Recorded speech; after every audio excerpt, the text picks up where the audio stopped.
Hi, my name's Tania. I'm a photographer retoucher, and you're watching Creative Minds. Mr. Periel, first person that came to mind, that was him. He was my first grade and third grade teacher. I had him repeat in third grade. To be honest, I'm not sure why I liked him so much, but because he was scary. He was a bit scary, like he was a bit strict, but he was kind. He was very kind. I don't know now, I guess as a 29-year-old, when I look back, I think it was just, how you feel comfortable around someone, but you don't understand why, or vice versa, when you feel not comfortable, but you don't know why. It's just energy exchange. And I just liked him. I felt comfortable, I felt safe with him. But I don't remember why I thought he was a good teacher. I just remember feeling right in that class. The funniest event recently, I don't know if I would call it an event, maybe more like a moment, would be when I met my boyfriend's family in the Caribbean in Martinique. It's French.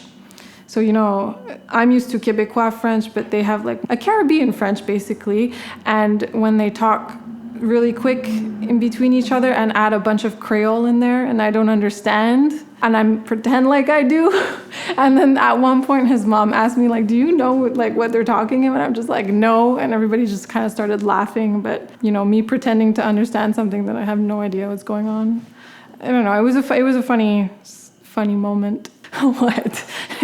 You're scaring me. The most awkward place I farted.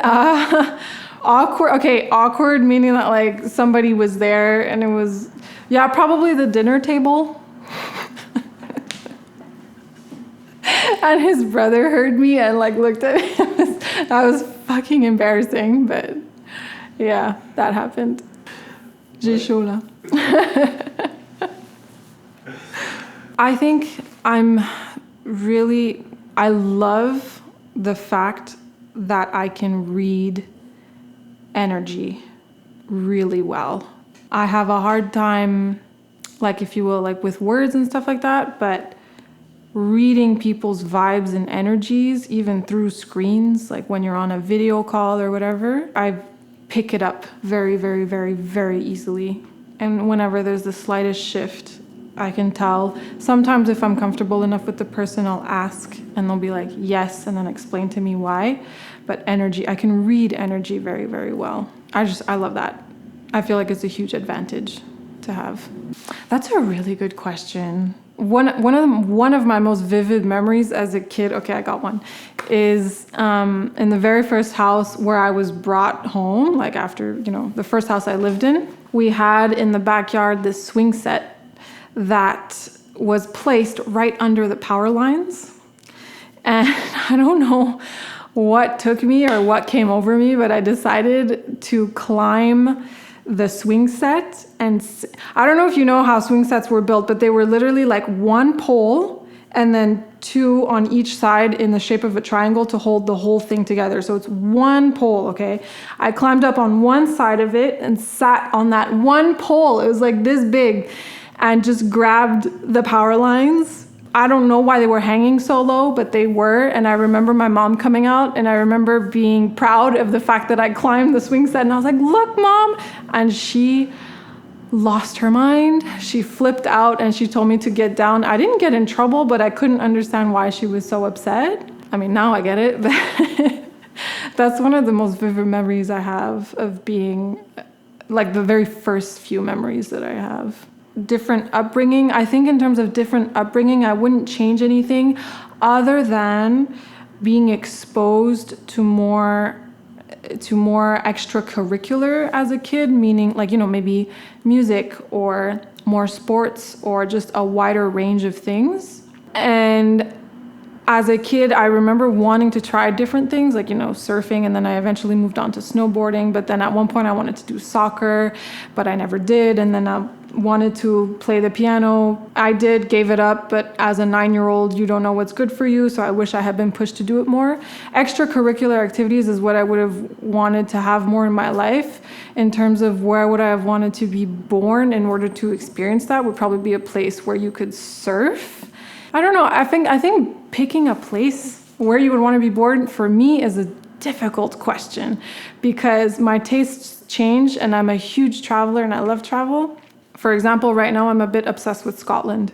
So you're asking me this question now, it'd be like Scotland or Ireland or somewhere over there. But 2 years ago, you would have asked me, it would have been 100% Australia. It depends. It depends on that. Such a good question.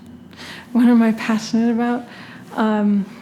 Cultivating creativity, I think. I feel like if you're always striving to be creative in everything you do, you'll discover more about yourself, more about what you like, what you don't like. It's just a really good, like, you'll be able to guide yourself, if that makes any sense, through creativity. If you go through life without creativity, I feel, at least for me, I feel like I would just become an actual zombie, because you just don't connect to anything you do.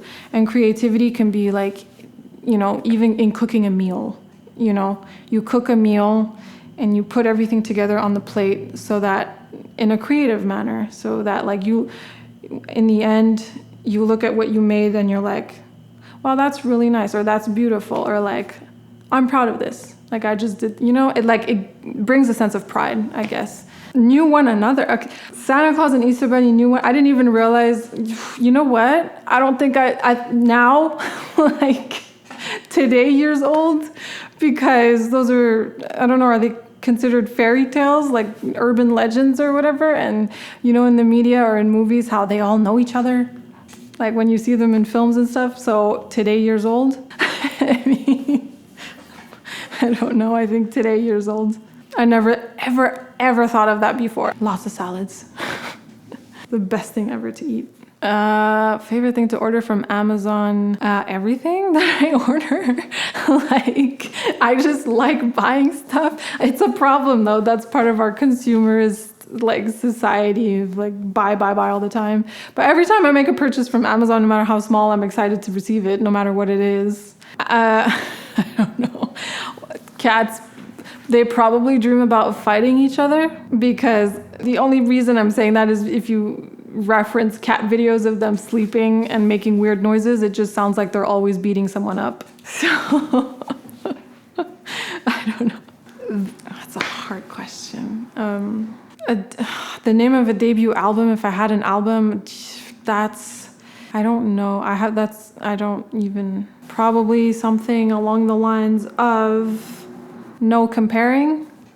I don't know, something like that. I don't know, to make sure to remind myself to stop comparing myself. I think I compare myself to others because I just feel like I haven't achieved as much as I should have, based on what we are raised to believe we should have accomplished by the age we are, no matter what age you are.